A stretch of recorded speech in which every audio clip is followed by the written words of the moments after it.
it's Olivia from Girlybunches, and in this week's video I'm going to be showing you how to make this really cute, simple, multi-layered bracelet, and it just slips nicely over your hand onto your wrist, and I think it looks fab. It has all these sort of layers to it, it's got texture to it, and it's just made with double crochets and chains. Really simple to do. Yep, anyone could do this, a real beginner easy project for a beginner to do, and it looks fantastic. And I think if you're a beginner, it's about getting something made for the first time and finishing something. You don't have to make a whole blanket as your first project, you know. It's just nice little projects like this are absolutely brilliant for beginners, and it gets you nice and practiced with doing chain work and your stitches. So if you're a beginner, I highly recommend this project, and you end up with a fab bracelet at the end. I've used acrylic yarn because that's got that nice stretch to it. You could do it in cotton yarn, but you may then look at having a fastener. But we're just keeping things simple today, and we're just using acrylic yarn just so that you can then easily slip it over your hand and it will fit nicely on your wrist. So as you can see, it's just different strands of chain work, nothing difficult there. I've used a double knit yarn, so I'll be showing you a double knit, and I'm using a 4mm hook for the double knit yarn. So if you're using chunkier yarn, you may want to do less stitches across. I've done 5 here.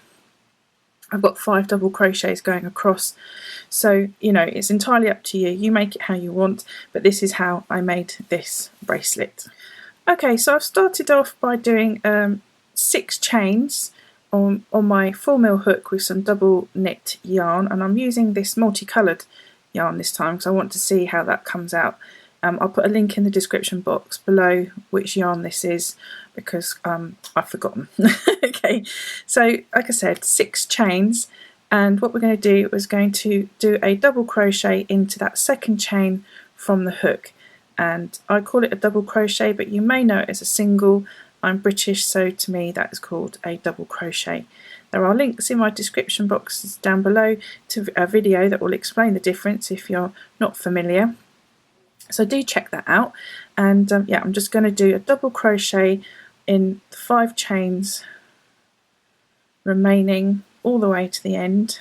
Nothing difficult there, just a little bit fiddly because it's small, but take your time, it's no rush. And that's going to be on the back of your wrist anyway, so if it's not perfect first time, you know, if you're a beginner, then you know, don't be too hard on yourself. Okay, so there we go. So we've done 5 double crochets into those chains, and I'm going to repeat that now 4 more times so that I have 5 rows of double crochet. So that's just chain 1, turn the work around, and then do your double crochets into that first stitch and the remaining stitches, and you want to keep that 5 double crochets all the way across so that you've got the right number of stitches.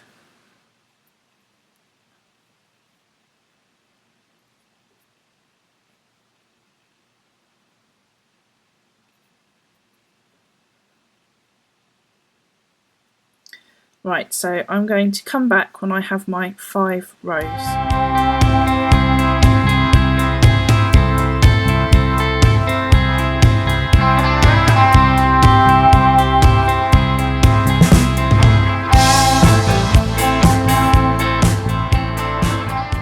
So there we go, I've now got my 5 rows of double crochet, and again, like I said, it's entirely up to you how many you do.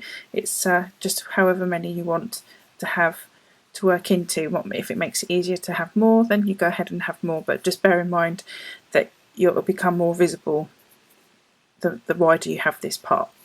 So what we're going to do now, super simple, is we're going to do a number of chains, and each person is going to be different, but you want to have a number of chains that allows you to put this on one side of your wrist and bring the chain all the way round to the other side so it fits nicely around your wrist. So do it, and then but don't pull it tight when it comes around. You want to have a nice loose fit. So I will do that and come back and show you what I mean by a nice loose fit. So I've got my number of chains that I know is the right length for me, but I'm just going to show you how I check. So I'm going to now slip stitch into that first back loop. So that was the chain that we worked into there. So I'm just going to work into that loop that's not been worked into when we did our first double crochet, and that's called a back loop.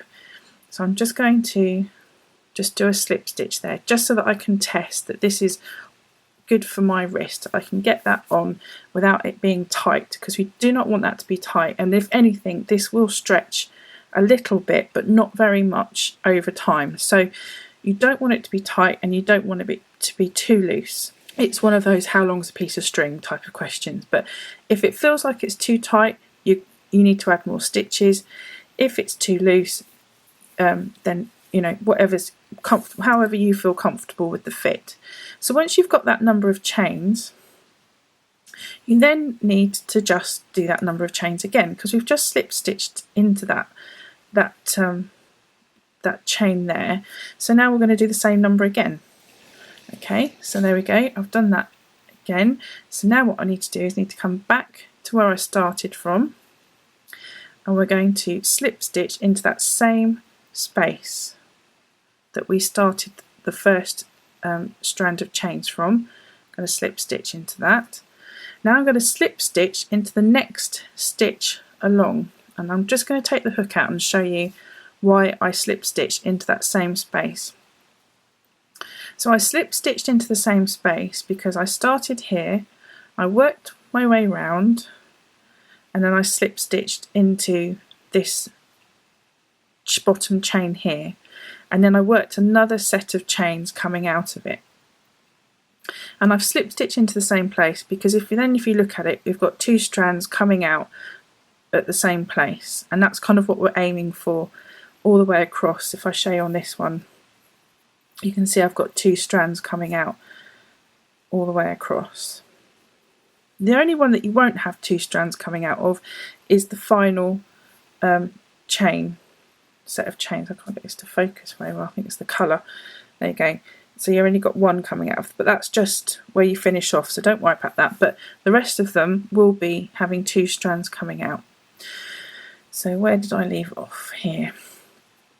Okay, so again, now I've slip stitched into that stitch along, so we're working in the next one. We're just going to repeat that all the way across. So I will come back when I've got the last stitch, but you just keep doing the same process of coming round, slip stitch, another set of chains, come back, slip stitch into this where you started your first chain from, and then move one to the left.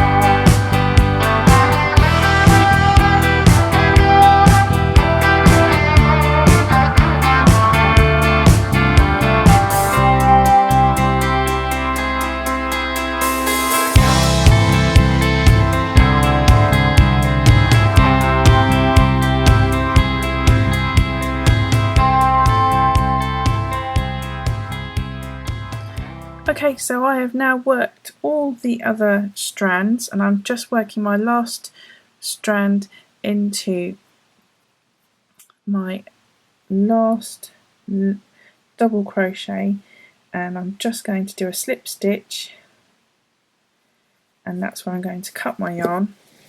I'm going to fasten it off just by pulling it through. It's a nice tight knot like that, and now I've got my two ends that I'll just need to sew in. But now I have got myself a multicoloured stranded bracelet, and I absolutely love that one. I adore that one. That's fantastic. Really pleased with that one because all the strands are different colours, and you haven't had to change colours, which means you don't have loads of ends to sew in. Yep. So I just sew in those ends there and just cut those off. I'm done with those now.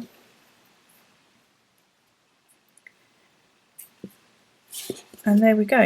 I am super happy with that. I'm going to take this one off and put this one on. This is my new one. And yeah, I mean, that just goes to show you can make them for all sorts of different outfits. You know, match your outfits, contrast, clash, whatever you like to do. It is entirely up to you, and that's why making your own things is fab, because you literally can make them exactly how you want them.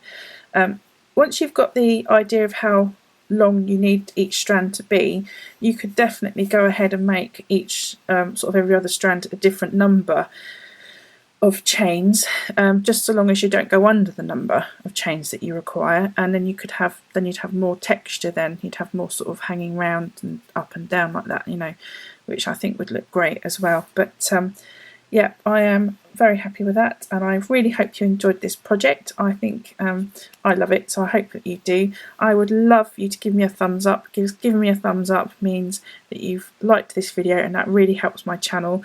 So click on the like button, please, if you liked it, or the dislike button if you didn't. But if you didn't like it, let me know why, and I'll try and think of something that you might like. And I will see you very soon in my next video. Take care for now. Bye. From Girlybunches, and in this week's video I'm going to be showing you how I made this little crochet Christmas cracker. Little quick project to do, quite sweet, and will definitely look cute.